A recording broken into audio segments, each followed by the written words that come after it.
Banyak kepala-kepala negara yang berkunjung ke istana, mengunjungi saya, Pak Presiden, semuanya mengeluh masalah pangan. Tapi kita tidak, kita malah surplus.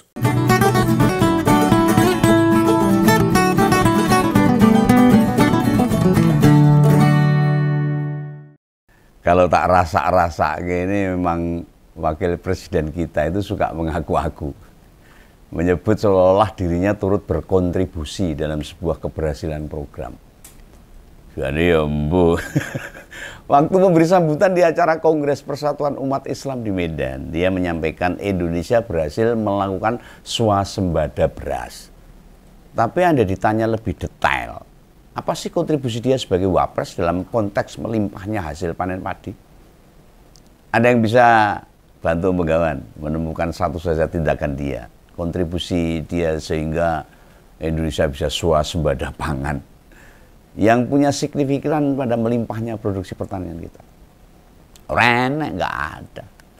Ya memang semua pejabat, tidak ada yang bekerja sendiri, memang semua ada peran masing-masing. Namun bila kita mau memperdalam, mencermati kerjaan Wapres dalam 6 bulan ini, apa ada yang nemu? Kira-kira Pak Prabowo memberi kepercayaan di bidang apa? Atau pada urusan tertentu? Nggak ada. Gibran juga mengatakan keberhasilan surplus beras. Beda dengan negara lain katanya yang pada gagal panen. Nah ini Pak Wapres ini suara dari negara lain. Ngapain sih disimak bener-bener? Dengerin tuh suara rakyat yang mengeluhkan ekonomi kita muternya gak bagus. Dia rasakan enggak? Kebutuhan makin menekan kita. Harga beli semakin naik. Ekonomi semakin sulit. Daya beli masyarakat semakin turun. Bantu tuh Presiden. Benahi tugas agar ekonomi kita membaik. Lah urusan negara lain ngapain dicerita-ceritakan di depan forum? Giliran rakyat yang ngeluh pura-pura nggak denger. Rakyat itu nunggu peran sesungguhnya. Gibran di negara ini apaan? Ngapain loh? Meski tugas Wapres itu memang membantu Presiden. Dan diregulasi tidak disebutkan jelas klausul membantu sing kepiye, itu nggak jelas. Biasanya Presiden tetap mendelegasikan orang kita yang satu hal itu. Zaman Wapres sebelumnya semua ada peran, ada aktivitas atau tanggung jawab yang memang mesti ditunaikan oleh Wapres. Entah itu Kiai Ma'ruf Amin, Pak JK, Pak Budiono, Pak Hamzahas, dan lain sebagainya. Nek ngompolos orang ngandel apa yang Begawan ngomongkan, googling aja. Mosok itu tak jelasin siji-siji. Memang sih dia dipasrai atau tidak itu tergantung pada presidennya. Bila tidak dipercaya perihal menuntaskan satu pekerjaan pun memang bukan salah total Gibran.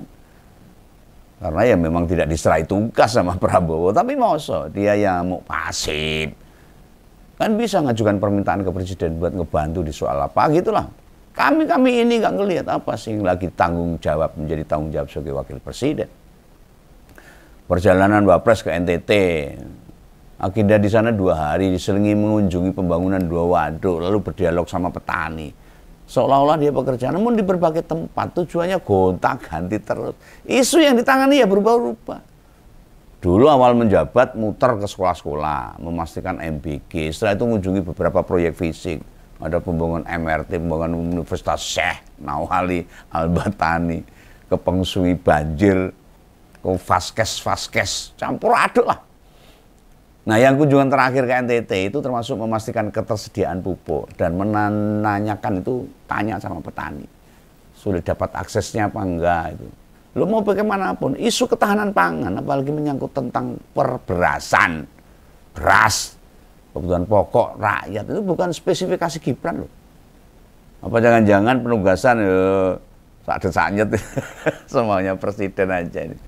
Dia juga sok-sok cerita itu negara-negara lain pada butuh pangan sedangkan negara kita bisa swasembada beras. Apa iya? Kenapa harus impor beras?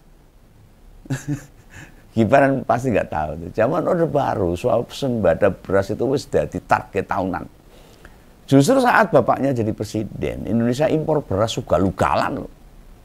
Indonesia impor beras ugal-ugalan 2023, 2024. Sejak pertama menjabat impor beras naik terus setiap tahun. Gimana ngomong swasembada pangan? Banyaknya impor beras disebut berbagai pengamat sebagai upaya mencukupi kebutuhan bantuan sosial. Dan bansos itu buat apa lagi kalau tidak buat kemenangan capres dan cawapres yang didukung oleh Jokowi dan keluarganya. Ini fakta yang tidak bisa terbantahkan. Mestinya dia bicara soal ini ke publik tuh, mengapa bapaknya terhitung nggak berhasil melakukan swasembada pangan, harusnya kan gitu sampai akhir masa jabatannya. Impornya gila-gilaan. Dari data yang tersaji dibandingkan keberhasilan swasembada beras tahun ini, jelas janggal banget loh. Dulu impor kita tuh tembus jutaan ton loh. Sekarang malah panen nggak berhenti-berhenti. Tidakkah itu sesuatu yang aneh? Dalam perspektif Om Begawan, urusan swasembada beras, titik krusialnya pada political will pemerintah. Mau diakui atau tidak, segala sektor komoditi di negara kita itu disinyalir jadi kait mengait sama politik. Nggak bisa. Selalu ada urusannya dengan politik. Dulu kita pernah dengar tuh, ada ketua partai tersangkut kasus impor daging sapi. Ingat toh? Kemudian Pak Tom Lembong terseret kasus impor gula. Di Pertamina ada oplosan pertama, dan masih banyak kasus lain. Tidakkah ini semua mesti jadi salah satu perhatian Gibran sebagai wakil presiden? Gimana ketahanan pangan di semua komoditas itu bisa diswasembadakan? Negara agraris masuk impor hasil pertanian kan sulit diterima nalar. Ditambah impornya dari negara kecil macam Thailand, Vietnam, dan kita jadi heran nih, gumen nih. Lah luasan lahan mereka itu ya paling seberapa sih? Kita malah impor beras dari sana. Lucu kan? Nah, di tingkat lapangan kita sering mendengar berbagai suara petani. Itu tidak didengar oleh para pemerintah, termasuk Gibran. Pernah dengar keluhan para petani? Salah satu tantangan yang menganga buat menjaga kestabilan produksi beras tentang regenerasi petani. Apa Gibran pernah ngerti tentang hal ini? Kayaknya sih enggak tuh. Termasuk juga bagaimana upaya negara agar prestasi produksi beras kita itu bisa dipertahankan melimpah ruah kayak sekarang. Petani naik kelas misalnya. Dalam postingan konten di channel pribadi Gibran, tuh, unggahan terakhir tuh, yang angkat judul hilirisasi pertanian, dia jelas gagal memotret kondisi pertanian kita. Seperti yang ada di lapangan. Nggak bener. Di lapangan kocar kacir. Mau bagaimanapun, mesti tahun ini kita swasembada pangan. Masih banyak kebutuhan dapur kita itu berasal dari impor. Dan salah satu tantangan besarnya, produk impor hasil pertanian bisa-bisanya lebih murah dari produk pertanian dalam negeri. Petani blasak, petani hancur kalau gini nih. Entah itu bawang merah, kentang, tomat, cabai, dan lain sebagainya. Coba kita masuk supermarket. Kok bisa sayuran dari Cina bisa lebih murah dibandingkan di pasar tradisional? Gimana coba? Cara mikirnya gimana ini? Nah, situasi ini sudah berjalan beberapa tahun. Pemerintah juga tidak berupaya. Gimana caranya produksi pertanian dari luar membanjiri pasar dalam negeri? Dengan pernyataan presiden yang menghapus segala kuota impor. Posisi pertanian kita jelas dalam ancaman berat. Apa berani Gibran melawan apa yang disampaikan presiden? Para petani mestinya itu menanyakan kebijakan Prabowo ini kau Gibran.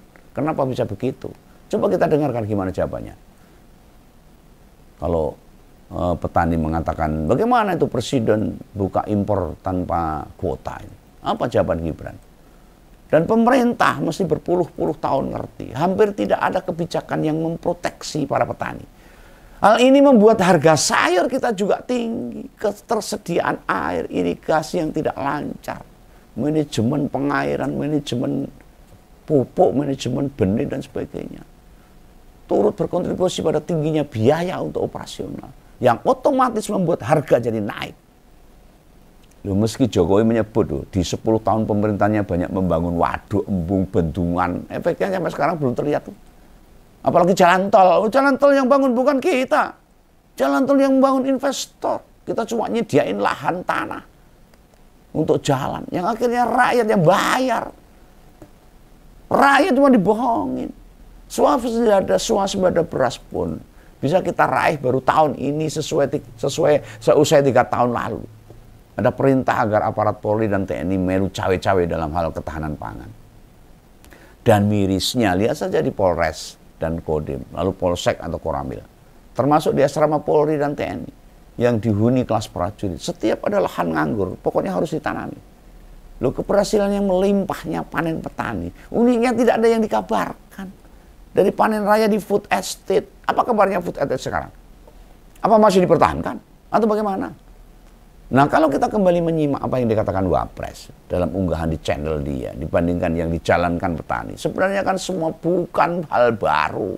Nah, tapi memang daya dukung kebijakan pemerintah itu masih tetap kurang untuk membantu petani agar naik kelas. Sektor pertanian kita termasuk sektor yang sering diabaikan, ditokne wae ora dipikir. Petani itu bukan kelompok yang punya bargaining kuat di mata pemerintah. Bandingkan dengan buruh. Pemerintah malah menetapkan Hari Buruh Internasional 1 Mei jadi libur nasional.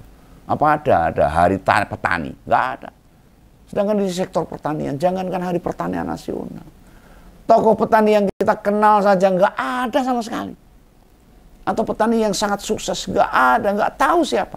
Kalau memang ada petani yang sukses nggak ada kabarnya, tenggelam. Isu ketahanan pangan pun baru mulai sering dibahas jelang purna tugas Jokowi. Bila kita menengok lahan-lahan pertanian kita, hampir tidak ada revolusinya. Cara pengembangannya lambat sekali. Misalnya nih, dulu membajak sawah tahun 80-an, 90-an itu pakai kerbau atau sapi. Sekarang pakai traktor. Dulu panen mengandalkan manusia, sekarang memang ada faktor traktor yang khusus buat panen. Sudah itu saja, tidak ada perubahan lain yang signifikan. Malah di Jawa ini, lahan-lahan pertanian makin berkurang. Para petani juga tidak mendapat insentif apapun dari pemerintah. Penyusutan lahan pertanian di Jawa luar biasa. Lahan-lahan kini berubah jadi lahan beton, pabrik-pabrik, perumahan dan sebagainya. Loh, mestinya Gibran sebagai representasi milenial sesekali turun tanpa pengawalan ketat. Tidak mengabarkan pada petani yang mau dikunjungi, lalu mendalami tantangan-tantangan seputar pertanian. Indonesia itu butuh pemimpin yang beneran mau ngerti rakyatnya, mau turun, mau mendengarkan. Seperti Kang Demul di Jawa Barat. Tapi pernahkah Gibran mau melakukannya? Jangan berharap ke presiden deh. Dia ya gitu-gitu aja. Meskinya Gibran berani bilang, meminta penugasan utamanya buat melakukan optimalisasi hasil pertanian. Sebab akan membantu ketahanan pangan. Ini juga bukan berarti bicara atau memanfaatkan AI itu juga nggak penting juga. Nggak, ingat loh. Tahun ini pemerintah menargetkan kita nggak akan impor beras, nggak impor gula, nggak impor jagung dan garam. Setidaknya bila target swasembada beras sudah dapat, tinggal mengerjakan dan memastikan 3 komoditas lain. Tidak ada impor lagi.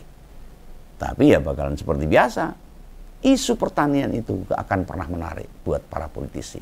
Karena nggak ada cuanya. Dan petani tetap hidup dalam garis kemiskinan. Tidak pernah naik kelas. Maka pemerintah seyogianya untuk membantu mendampingi petani. Untuk menghasilkan suasana panah. Ini kebutuhan pokok rakyat dan bangsa kita. Ya, ini pendapat pembanggawan, jangan salah paham. Sampai jumpa, jangan lupa subscribe. Dadah.